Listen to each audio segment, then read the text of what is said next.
The stars were different out here. Older, colder, more alien. Dr. Elena Rodriguez pressed her hand against the quantum-reinforced observation window, her breath creating a momentary fog against the transparent alloy. The Horizon Explorer had been pushing into uncharted territories for months, each light year revealing secrets that would rewrite humanity's understanding of xenobiology. Around her, the research team moved with the practiced efficiency of professionals who had long since become family. Dr. Kazuki Nakamura hunched over a holographic display, his fingers dancing across quantum-reactive interfaces.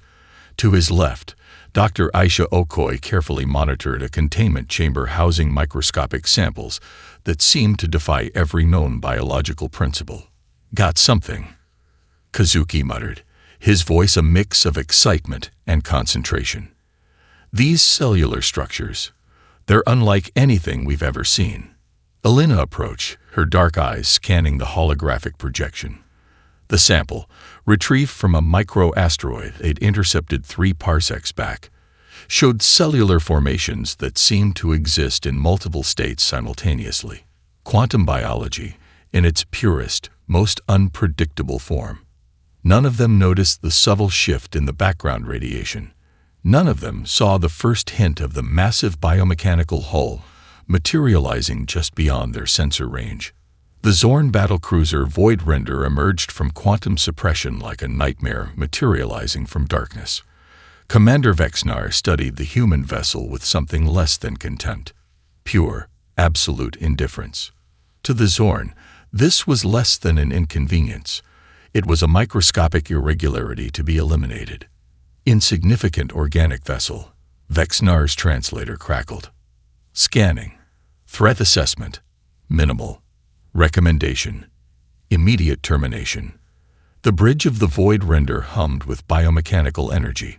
Zorn warriors, more machine than organic, more weapon than living being, waited for the simplest of commands. Their civilization had conquered hundreds of species. This would be no different. On the Horizon Explorer, the first warning came as a microsecond pulse of electromagnetic interference. Dr. Rodriguez's quantum-enhanced communication systems flickered. Something was wrong. "Incoming," Aisha started to call out. The first plasma burst struck with surgical precision. The ship's quantum shields absorbed most of the initial impact, but the energy differential was catastrophic. In the research lab, containment fields began to collapse. Elena moved with practiced emergency training. "Data crystal," she shouted to Kazuki. "Encrypt and launch." Their eyes met. A lifetime of friendship, of scientific passion, of shared discovery compressed into a single moment. They both knew what was coming. The second plasma burst tore through the Horizon Explorer's hull like tissue paper. Quantum shielding, cutting-edge research, years of technological advancement, all became meaningless against the Zorn's casual brutality. 37 seconds. That's all it took.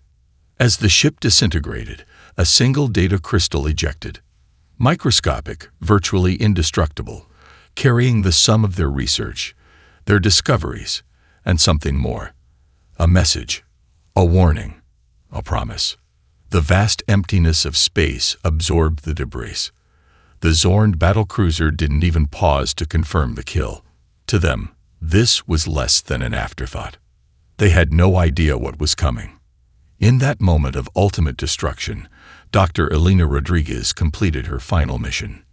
Not with a weapon, not with a cry of defiance, but with a transmission, with knowledge, with the quiet, unstoppable power of human curiosity and resilience. The data crystal drifted, waiting. The quantum decryption chamber beneath Geneva's unified research complex hummed with an intensity that matched the global tension. Dr. Marcus Chen, head of Xenocommunication Systems, watched as lines of impossible code began to resolve into comprehensible data. His hands trembled slightly, not from fear, but from anticipation. "It's her," he whispered into the secure communication channel. "Elena's transmission is active." The room around him was a marvel of human engineering. Quantum processors that could crack encryption fought impossible, holographic displays that danced with multidimensional data, and a team of the world's most brilliant minds waiting with bated breath. The first layer of encryption fell away, revealing more than just scientific data. It was a message, a legacy. Dr. Rodriguez's face materialized on the primary display, not a recorded message, but a dynamically constructed neural map communication. Her eyes seemed to look directly through the screens, through time itself. If you're watching this, her voice resonated with an almost physical presence. Something has gone wrong. The Global Unified Command convened within hours. Representatives from every major nation filled the circular chamber. Military strategists, scientific advisors, diplomatic experts. The room crackled with attention unlike any previous meeting. General Elena Rodriguez's brother, Carlos, stood at the center. A decorated military strategist himself, he knew his sister was more than just a researcher. She was a bridge between disciplines, between cultures, between possibilities. "This isn't just about a lost research vessel," Carlos declared, projecting Elena's comprehensive files. "This is about what she discovered." The holographic display exploded with data. Xenobiological research that challenged everything humanity understood about life, about potential. Elena's work wasn't just scientific, it was revolutionary. She had been mapping the fundamental communication structures of potential alien civilizations, identifying universal patterns that could transform humanity's understanding of interstellar communication. Her final research suggested something extraordinary. Most spacefaring civilizations had critical systemic vulnerabilities that they themselves couldn't perceive, blind spots created by their own technological and cultural evolution. The Zorn had just demonstrated one such blind spot: the assumption that a small, seemingly insignificant target was inconsequential. She knew, Dr. Chen interrupted, his voice breaking through the mounting discussions. She knew something like this could happen.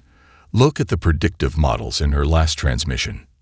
Buried within the data was a comprehensive analysis of potential responses, not just military strategies, but cultural, technological, and psychological approaches to responding to an unprovoked attack. Elena Rodriguez had prepared humanity for a conflict they didn't even know was coming. The mood in the room shifted. This was no longer about mourning a loss. This was about understanding a challenge, about transforming tragedy into opportunity. "They killed one of our best," General Rodriguez said quietly, his voice carrying across the chamber. "And they have no idea what that means." Outside the complex, the first hints of a global mobilization began. Research facilities redirected their focus. Military strategists began reviewing Elena's comprehensive data. Scientific communities worldwide started connecting, sharing, preparing. The data crystal continued to reveal its secrets, and with each revelation, humanity's response took shape: precise, intelligent, unstoppable. The universe was about to learn a fundamental truth. Humanity's greatest strength was never its weapons. It was its ability to adapt, to understand, to transform. The underground research complex beneath the Atacama Desert was unlike any military installation in human history. Where traditional war rooms were filled with maps and strategic displays, this facility pulsed with quantum potential and unbridled human creativity. Dr. Camille Okoye, Aisha's younger brother and a quantum systems engineer, stood before a holographic projection that seemed to defy the laws of physics. Beside him, a team of researchers from every continent worked with a singular purpose: transforming Elena Rodriguez's final research into a weapon of unprecedented complexity. "It's not about firepower," Kendall explained to the military liaison, his fingers dancing across quantum interfaces. "It's about understanding, exploitation, precision." Elena's research had revealed something extraordinary about advanced civilizations. They developed blind spots, technological and cultural vulnerabilities that became more pronounced the more advanced they became. The Zorn, with their biomechanical superiority, were particularly susceptible. The first breakthrough came from an unlikely source: A team of linguistic anthropologists, working alongside quantum communication specialists, began developing a form of information warfare that was more subtle than any weapon. They were creating communication systems designed to exploit the fundamental cognitive limitations of the Zorn civilization. In orbital research stations, advanced materials teams worked on technologies that would make the Horizon Explorer look like a primitive probe. Adaptive camouflage that could shift between quantum states.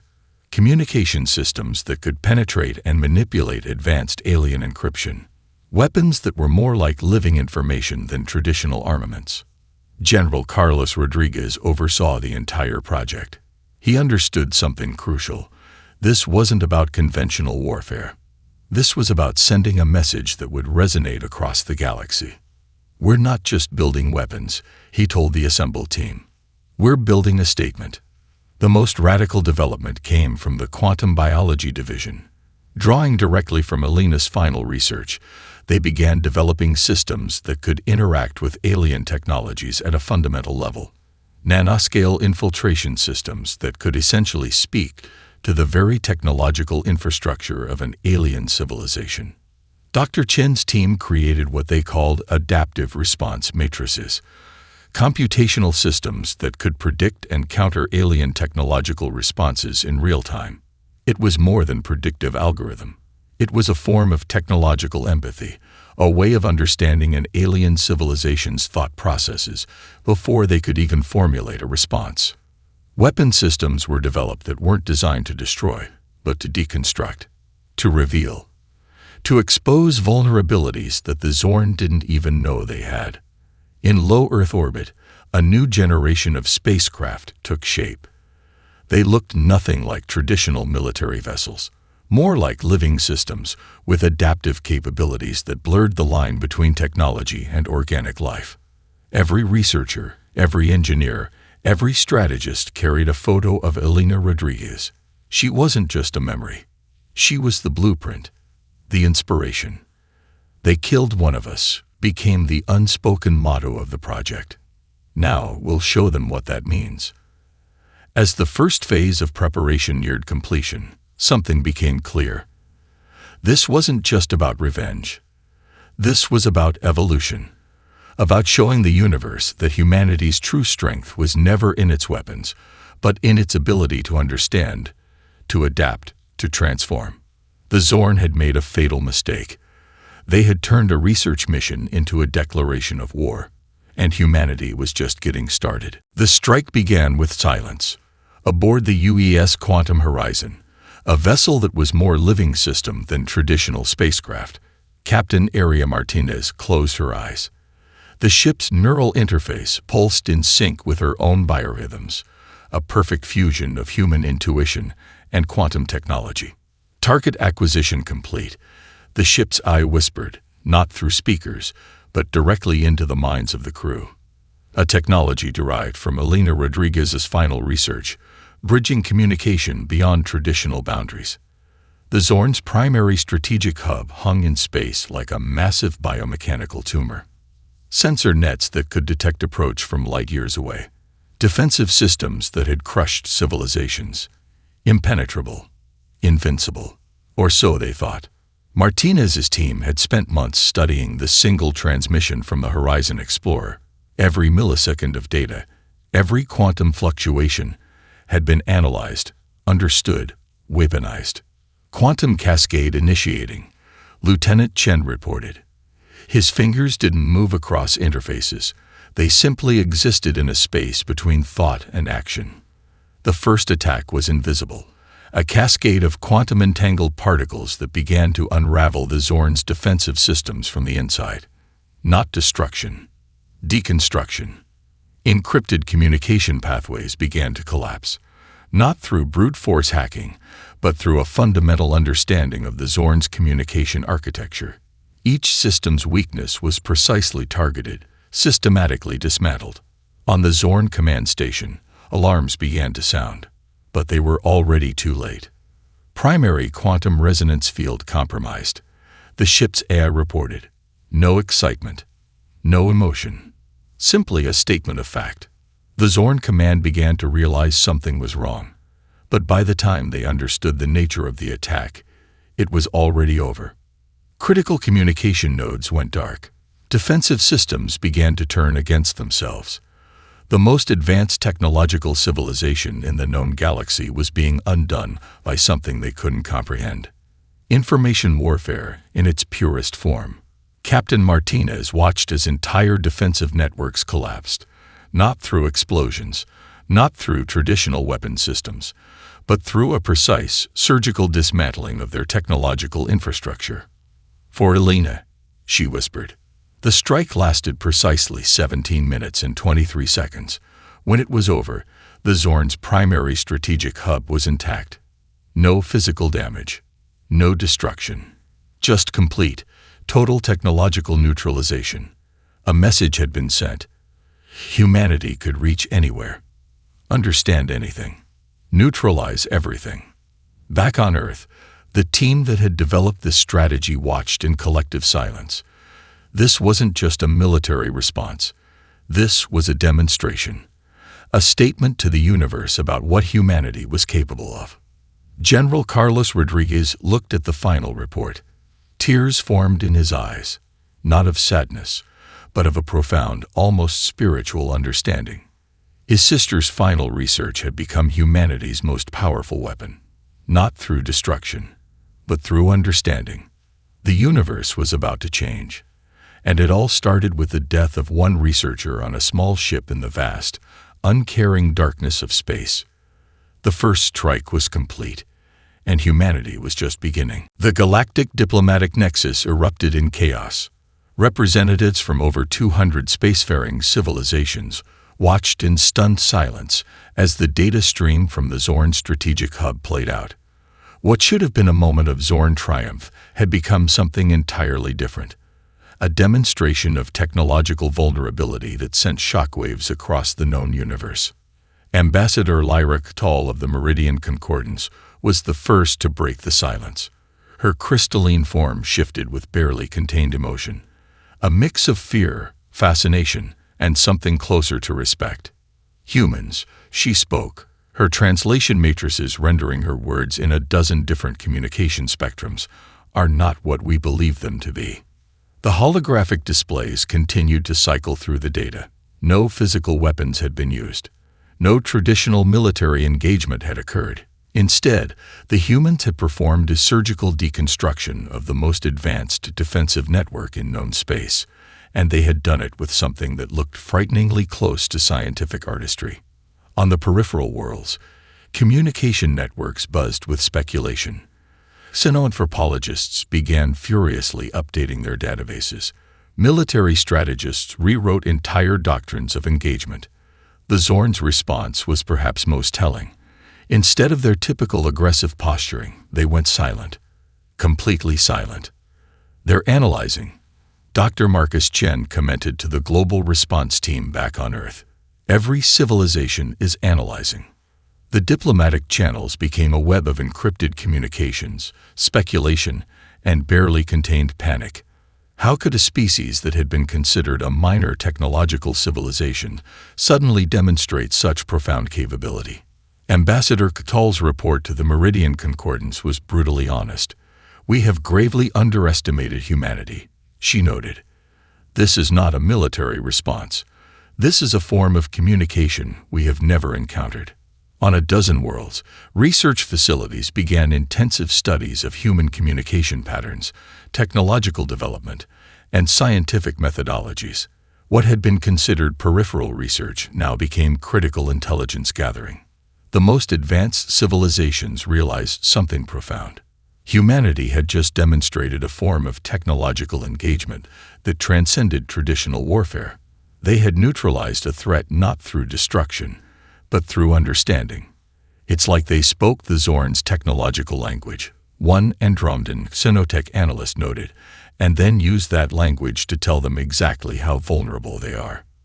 The ripple effect was immediate and far-reaching. Trade negotiations were reconsidered. Diplomatic protocols were rewritten. The very concept of interstellar power dynamics shifted on its axis. Back on Earth, the team that had developed the strategy watched the global reaction with a mix of satisfaction and something deeper. This wasn't just about revenge for Elena Rodriguez. This was about changing the fundamental understanding of what humanity represented. General Carlos Rodriguez understood the true message they had sent. Not a threat, not an act of war, a declaration of potential. The universe had looked at humanity and seen a minor species, a technological infant. Now they were seeing something else entirely. A civilization that could understand you better than you understood yourself. The first strike was complete, and the galaxy would never be the same. The broadcast began simultaneously across every known communication spectrum in the galaxy. Dr. Elena Rodriguez's life unfolded like a living tapestry, not as a weapon, but as something far more powerful. Her complete life story, her research, her dreams, her connections became a narrative that transcended traditional communication. Quantum communication arrays developed from her own research carried the transmission. Each civilization received the message in their own most comprehensible format, a technological miracle that was itself a demonstration of human capability. They saw her first as a child in Buenos Aires, watching the stars through a makeshift telescope her grandfather had crafted. They witnessed her struggles, her breakthroughs, her moments of profound scientific insight. They understood her not as a statistic, but as a living, breathing representation of human potential.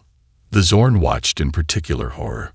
Her research papers played out in multidimensional displays, complex xenobiological theories that challenged everything known about interstellar life, mathematical models that predicted communication patterns across species, breakthrough after breakthrough, all from a single human researcher. But it was more than just her scientific achievements. They saw her family, her colleagues, the intricate web of human connections that transformed a single life into a collective narrative. They saw how one person's work could ripple across an entire civilization, how human potential was not measured in individual achievements, but in collective impact. Dr. Rodriguez's brother, Carlos, had orchestrated this transmission with scientific precision and emotional depth. Each moment was carefully selected, each narrative thread meticulously woven. The message was clear.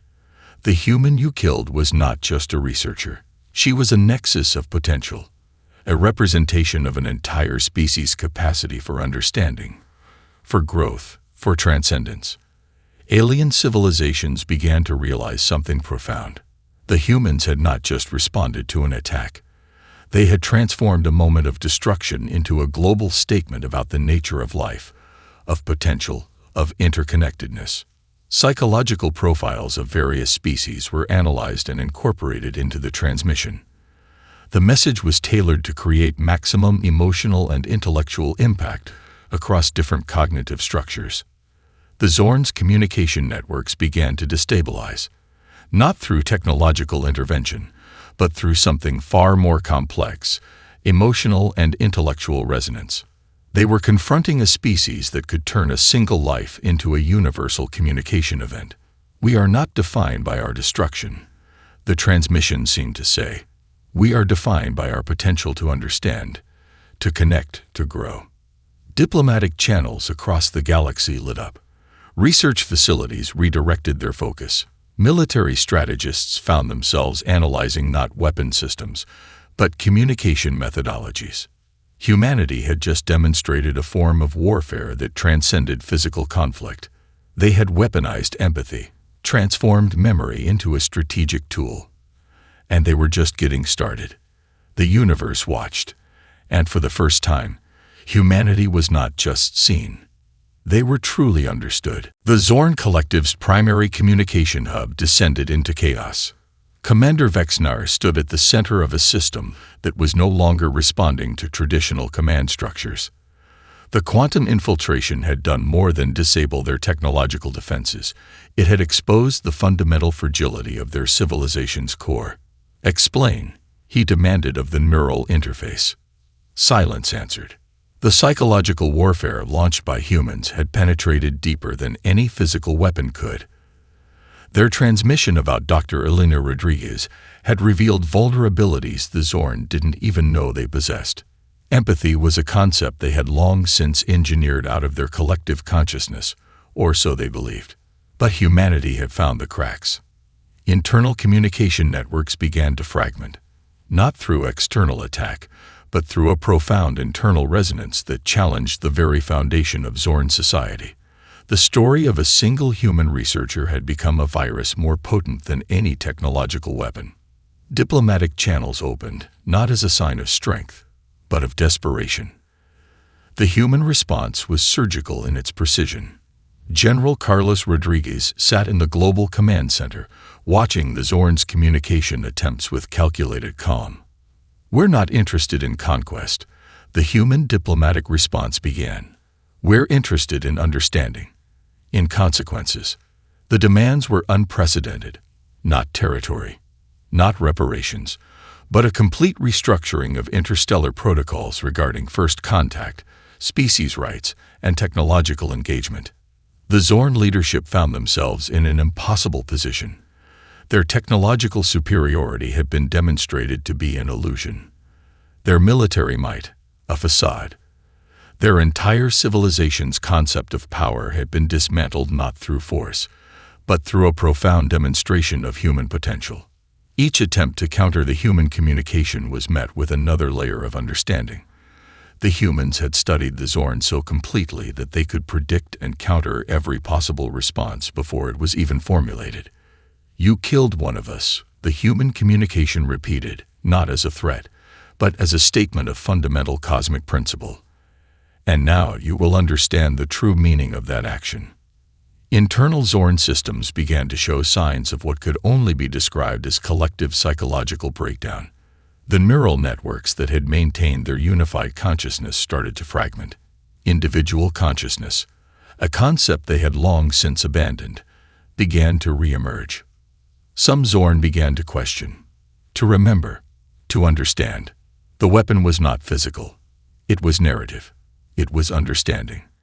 Commander Vexnar realized the true horror of their mistake. They had not just killed a researcher. They had awakened a potential far beyond their comprehension. Humanity was offering them a choice, not destruction, not conquest. Evolution. The diplomatic channels remained open. But for the first time in their civilization's history, the Zorn did not know how to respond.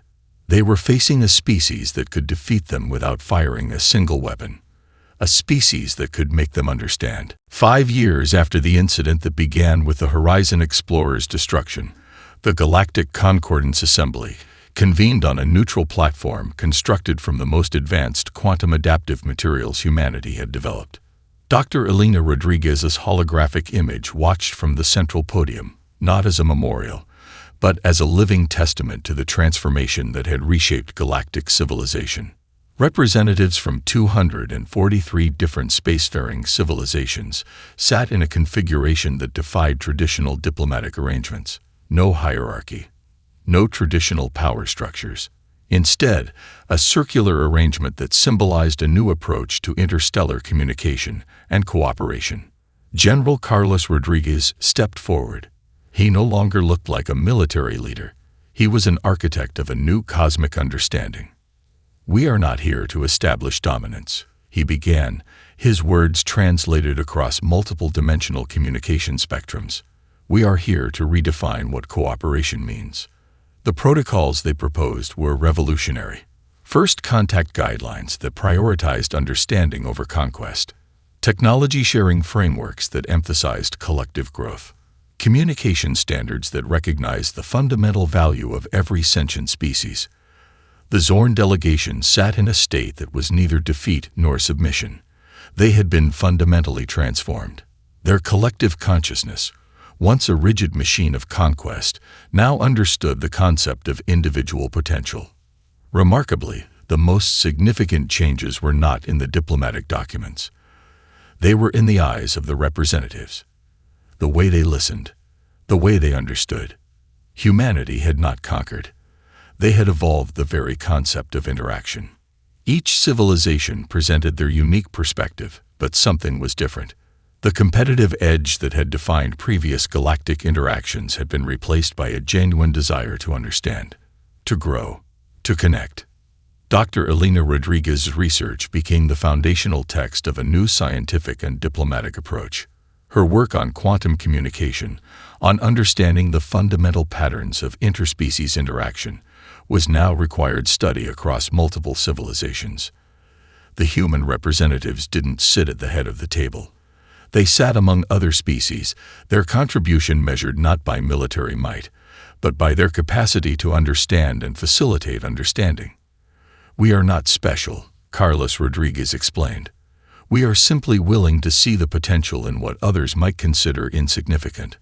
The Galactic Concordance Agreement was signed not with traditional documentation, but through a quantum-entangled communication network that allowed each species to simultaneously understand and agree, a technology derived directly from Elena's final research. As the assembly concluded, something profound had changed. The galaxy was no longer a place of competing civilizations. It was becoming a network of potential, of possibility, all because of a single research vessel, a single researcher, a single moment of senseless destruction that had been transformed into the most powerful statement in cosmic history. Dr. Elena Rodriguez's final transmission continued to play in the background, not as a memorial, but as a living, breathing invitation to the universe, an invitation to understand, to grow, to become more.